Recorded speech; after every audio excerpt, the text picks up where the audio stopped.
What's up, everyone? I just wanted to show you guys or do a quick review of my new car. I just purchased a 2013 Honda Accord Coupe V6. So a quick walk around of the car. We have the Honda badges. I had to put these in because the other owner I bought it from had a different logo on it. So I bought the red Honda Racing logo and the Accord logo. I still have to find the V6 logo. Moving around to this side, on either side, the wheels. These are 19-inch Honda Accord 10th generation wheels, 19 inches. They were already on the car when I bought them, and they look incredible on the car. It looks really sleek. Something else that came with the car were aftermarket coilovers in the back. The car is lowered 1 inch, as you can see, and in the front it's lowered 2 inches.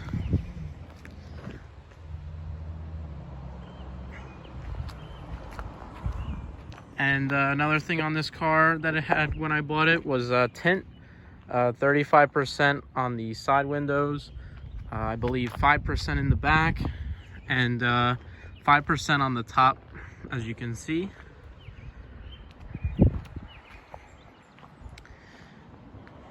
Something else I put on the car is a Mugen Power Racing license holder, and on the key fob I bought a jet tag, the same thing. So now I'm going to show you guys the features of the car, start it up, and go for a quick drive.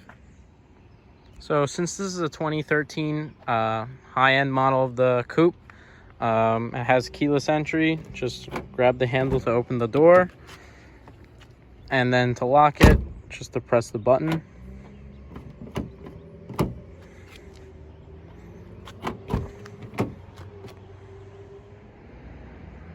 So here's the interior of the car. For the door card, we have memory seats, first and second. Those are connected to the keys. So if you have key number 2, it's connected to memory number 2, and vice versa with 1.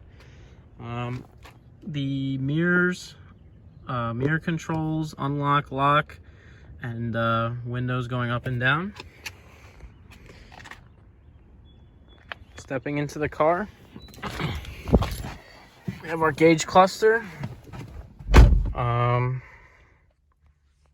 Let's do a quick startup and then show you guys the electronics of the car. I bought the car with 98,000 miles. Here we have the computer in the middle. Shows you trip info, temperature, miles per gallon. On the right, temperature gauge, fuel gauge, RPMs. The wheel has voice command, phone, cruise control settings on the right, and so on the left side we have econ mode, which deals with throttle sensitivity and having the car be more economically efficient. Fun fact about this vehicle: if you buy it with an automatic transmission on the highway and put it in econ mode, you can cruise with using only 3 cylinders, which helps fuel economy. Coming to the middle of the car, we have 2 screens, which I think is really unique and cool. By pressing the button on the wheel, you can change the top screen to music, gas, fuel economy. The second, fuel economy, which shows you like all-time ownership of the car, which is like really detailed, first, second, third. And then a clock, which you can adjust in settings. You can change wallpapers, different looks, whatever you prefer. This other screen, you deal with your phone, clock settings like time, and then your source. You can do Bluetooth, FM, AM, XM, stuff like that, CDs.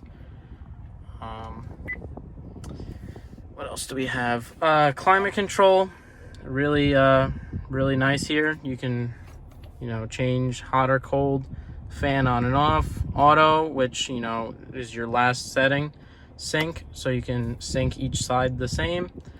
You know, fan direction, fan power, AC, circulating air, and rear defroster and front. And down here we have the shift knob, you know, heated seats, power outlet, 12-volt power outlet, USB and AUX. And we have a compartment there, cup holders on this side, armrest storage here with another power outlet, glove box on that side, speakers in the corners. And yeah, this car did come with a sunroof. Sunroof controls are over here, you know, open, close, and adjust, like, you know, angle. So yeah, so under the hood we have a 3.5 liter V6 engine, making 280 horsepower and 252 pound-feet of torque. It has VTEC and Earthdreams technology, and this is the engine. Looks really nice under there, and I'll let you guys hear a sound clip.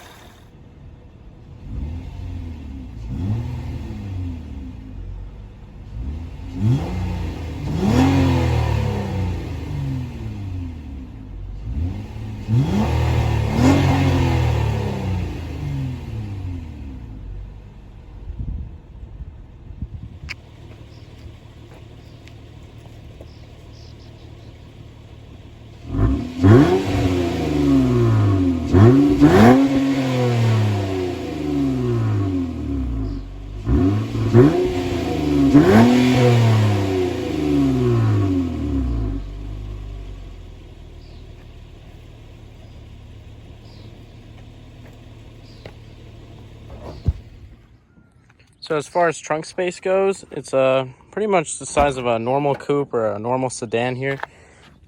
Pretty big. You can fit like a pair of golf clubs or suitcase. As far as backseat space goes, I'm about 6'2", and me sitting behind myself, I have about 1 inch of legroom and about 1/2 inch to 1 inch of headroom, which is pretty surprising how spacious it is back here. And you guys get a couple storage containers back here.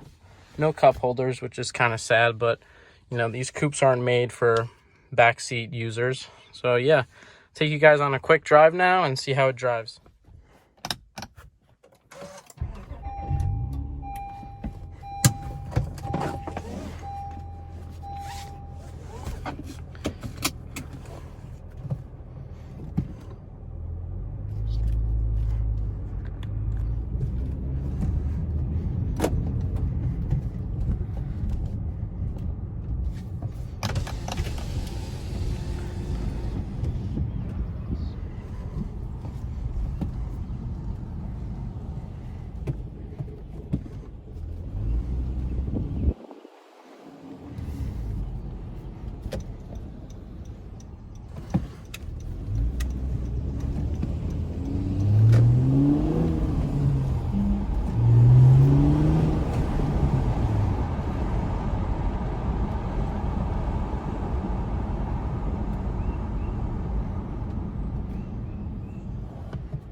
So let's do a quick acceleration here.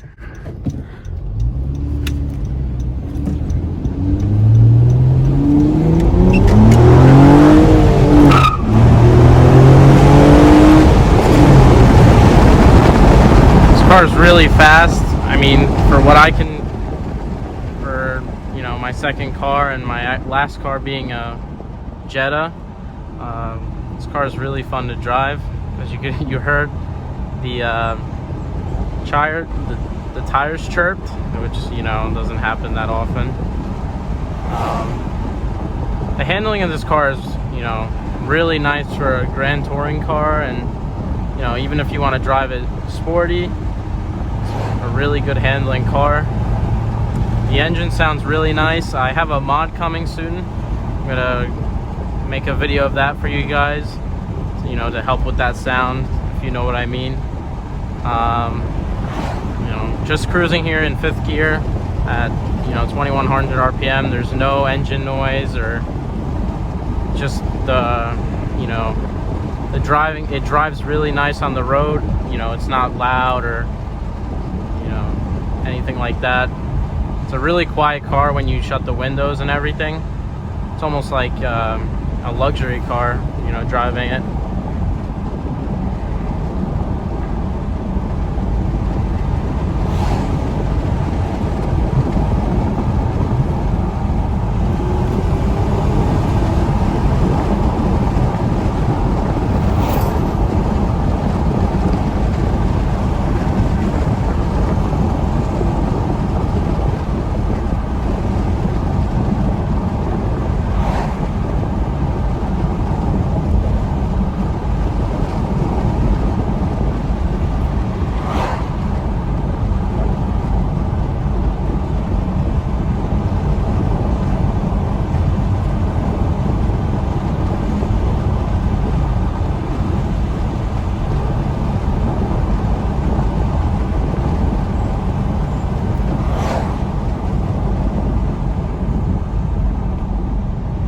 One thing I do have to say that I really don't like about this car is the turning radius. It's like, you know, driving a yacht. It's really bad. I don't know if that's because of the coilovers or that's just how this car is, but like I can barely do that intersection.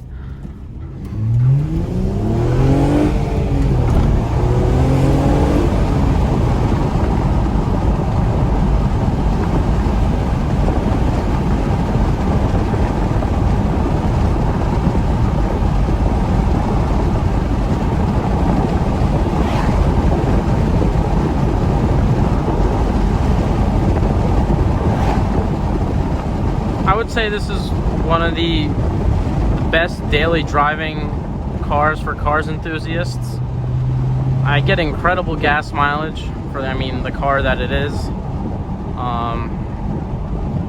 I get about, you know, 20, 24, 23 in the city and 28, 29 on the highway, which is like incredible for something with, you know, this amount of power and this, you know, the looks and everything with that. You know, these are really rare to find in a 6-speed manual. It's like it took me you know, quite a few months to find something like this. They're getting rarer, so if your best bet is honestly, if you just want a daily driver like this, you get the automatic, you know, with the cylinder, you know, cut and stuff like that. It makes for a really efficient, fun car.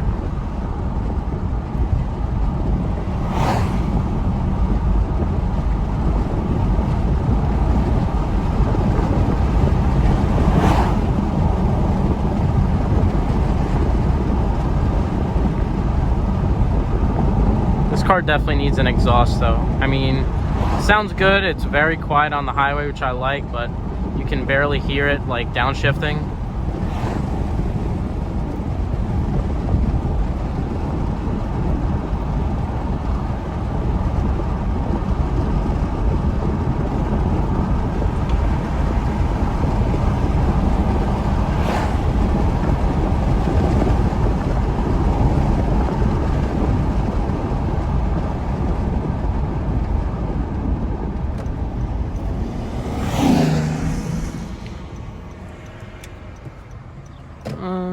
That will go this way.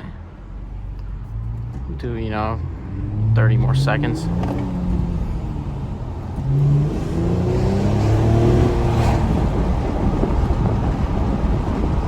Above 5,000 RPM, you can definitely hear VTEC kick in, which is really enjoyable to listen to.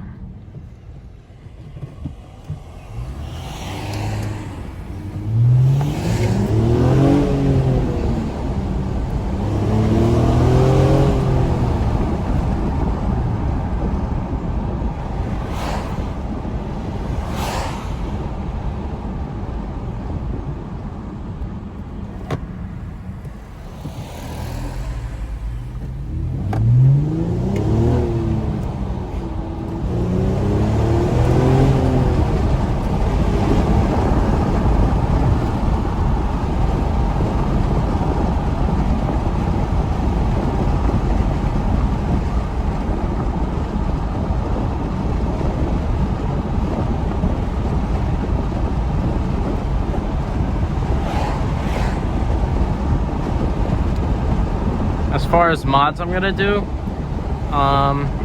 thinking an intake, possibly. Throttle, there's a throttle body spacer I was looking at that says to increase horsepower by a little bit. And the next mod I'm gonna get, which I already bought, should be coming soon. I'll be making a video on that. And yeah, it should be, it's there, with it being naturally aspirated, there's not much you can do, but I mean, there's not much I want to do anyway. I want to keep it as close to stock as possible, you know, with just things you can take on and off really easily. So yeah, thank you guys for watching, and I'll see you when I make my next video.